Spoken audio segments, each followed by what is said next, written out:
Hello friends, आज हम लोग पटवारी और आरआई के सिलेबस के हिसाब से अगला कंप्यूटर के चैप्टर पढ़ेंगे। सिक्योरिटी के बारे में, सुरक्षा, कंप्यूटर सुरक्षा और मल्टीमीडिया, जो लास्ट टॉपिक है उसके बारे में है ना। तो सबसे पहले सुरक्षा के बारे में हम लोग पढ़ते हैं। वायरस, सुरक्षा में 4-5 टर्म आते हैं। एक होता है वायरस, एक होता है मलवेयर, एक होता है स्पाईवेयर, एक होती है ट्रोजन्स,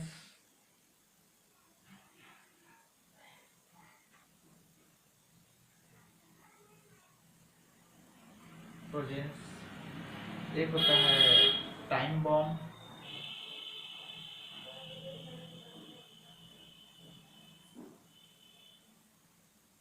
ठीक है। तो इसमें वायरस के बारे में पढ़ते हैं। वायरस के बारे में, मलवेयर के बारे में, स्पाईवेयर के बारे में, ट्रोजन्स के बारे में और टाइम बॉम्ब के बारे में, ठीक है। तो इसमें होता है कि चारों के चारों प्रोग्राम होते हैं। वायरस ये सभी क्या होंगे? प्रोग्राम होंगे। ये कई बार पूछा जाता है कि सभी क्या है? सभी प्रोग्राम है। जिसमें से वायरस के सिम्टम क्या होते हैं कि मतलब वायरस के लक्षण क्या होंगे कि ये ना सेल्फ कॉपी होगा, सेल्फ कॉपी होगा। सीडी रोम काम करना बंद कर देगा। तीसरा होगा ये हार्मफुल फॉर कंप्यूटर, ठीक है। ये अनवांटेड फाइल होता है, अनवांटेड फाइल। अब सेल्फ कॉपी होगा मतलब इसका अपना एक साइज है और बार बार कॉपी होगा तो क्या है, वो साइज एक्वायर करेगा। तो हमको फिर मेमोरी संबंधित प्रॉब्लम आने लगेगी कि आपका स्पेस कम हो जाएगा, है ना। तो ये वायरस के लक्षण है कि आपके कंप्यूटर में वायरस है। बार बार कंप्यूटर रिबूट होगा,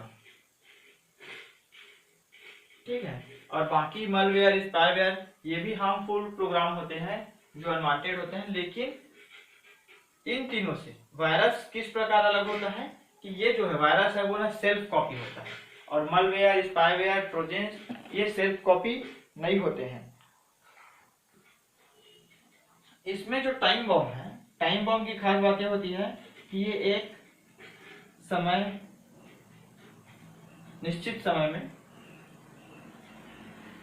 जैसे टाइम बॉम्ब एक निश्चित समय में पड़ता है ना, एक्टिव होंगे।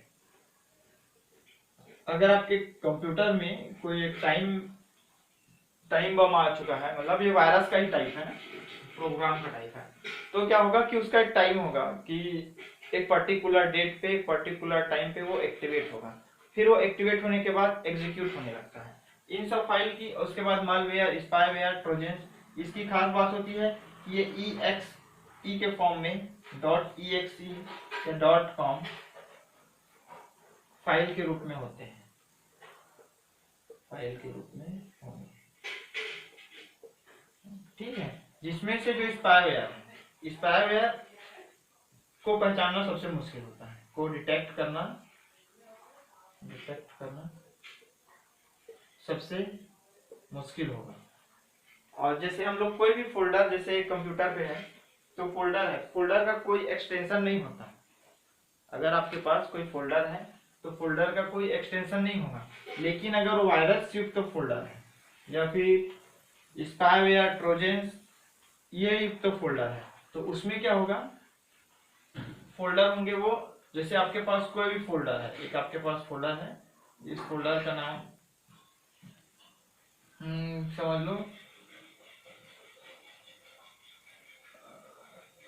आशीष है, ठीक है। इस फोल्डर का नाम आशीष है। तो जब वायरस के थ्रू कॉपी होगा तो फोल्डर है फोल्डर आशीष.com या फोल्डर आशीष exe इसके फॉर्म में होगा। फोल्डर कभी भी एक्सटेंशन के फॉर्म में नहीं होता है। ex क्या है? एक्सिक्यूटेबल फाइल का एक्सटेंशन है ना। लेकिन फोल्डर में एक्सटेंशन होता है क्या, फोल्डर में एक्सटेंशन नहीं होता। तो ये भी इसका एक सिम्टम है कि अगर आपके कंप्यूटर में वायरस है तो वो EXE के फॉर्म में होगा। वो स्पाईवेयर भी हो सकता है, वो मलवेयर भी हो सकता है, ट्रोजन भी हो सकता है। ठीक है, इसमें एक और ध्यान देने योग्य बात है,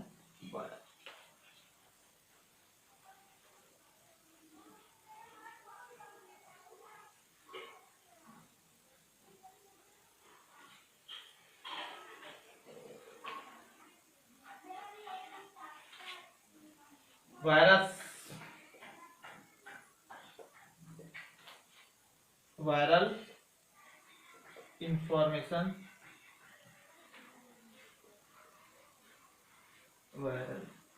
इंफॉर्मेशन रिसोर्स अंडर साइज, ये इसका फुल फॉर्म होता है। ठीक है, viral information resource under size. और वायरस, मलवेयर या फिर अनवांटेड प्रोग्राम जो हमको हार्म पहुंचाते हैं, इसको ठीक करने के लिए हमारे पास दो टाइप के सॉफ्टवेयर होते हैं। एक होता है फायरवॉल और एक होता है एंटीवायरस। ऐसा क्वेश्चन कई बार हो चुका है कि कंप्यूटर की सुरक्षा से संबंधित निम्नलिखित में से कौन सा है, तो उसमें एक ऑप्शन था फायरवॉल। तो फायरवॉल और एंटीवायरस दोनों ही कंप्यूटर सुरक्षा से संबंधित टर्म है। दोनों में अंतर क्या होता है आप ये देखिए कि एंटीवायरस वो क्या है, आपके पास डिस्क है, सपोज डिस्क C है, डिस्क D है, या फिर हार्ड डिस्क है ना, एक्सटर्नल हार्ड डिस्क है, पेन ड्राइव है। तो जब आप एंटीवायरस एक्टिवेट करते हैं तो C में या फिर D डिस्क में या फिर EFG जो भी है उसमें ये डिटेक्ट करेगा कि आपके पास वायरस है या नहीं है, और वायरस को डिटेक्ट करने के बाद वो उसको एग्जीक्यूट करेगा, या तो उसको डिलीट करेगा या फ्रीज करेगा या इनएक्टिवेट करेगा, जो भी करना है एंटीवायरस उस हिसाब से अपना काम करेगा। या आप एक्सटर्नल पेन ड्राइव, मोबाइल में मेमोरी चिप वगैरह कंप्यूटर से जब अटैच करते हैं तो फिर वो काम करेगा। लेकिन फायरवॉल क्या है कि फायरवॉल में आप एक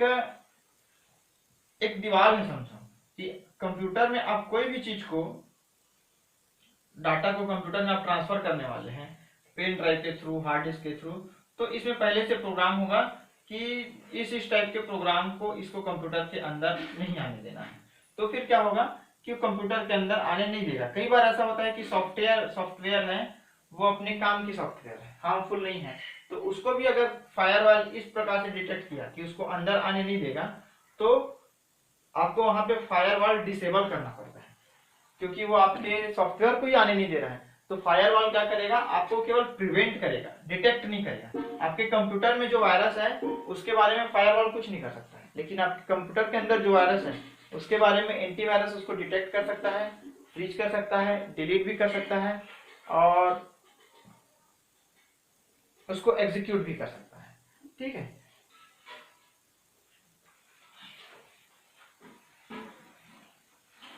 हमको कुछ पॉपुलर एंटीवायरस बहुत सारे होते हैं, तो हमको कुछ पॉपुलर एंटीवायरस के बारे में एक लिस्ट बना लेनी चाहिए और उसको याद रखना चाहिए, क्योंकि कई सारे एग्जाम ऐसे हो चुके हैं जिसमें ऐसा पूछा गया है कि निम्नलिखित में से कौन सा एक एंटीवायरस है। तब आपको याद होना चाहिए कि पॉपुलर एंटीवायरस कम से कम कौन सा है।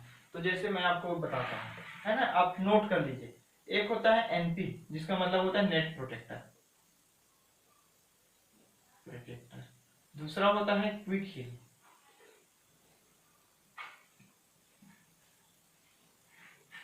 तीसरा होता है एफी, इस नाम से, इसको AC भी बोलते हैं। ठीक है, कैस्परस्काई।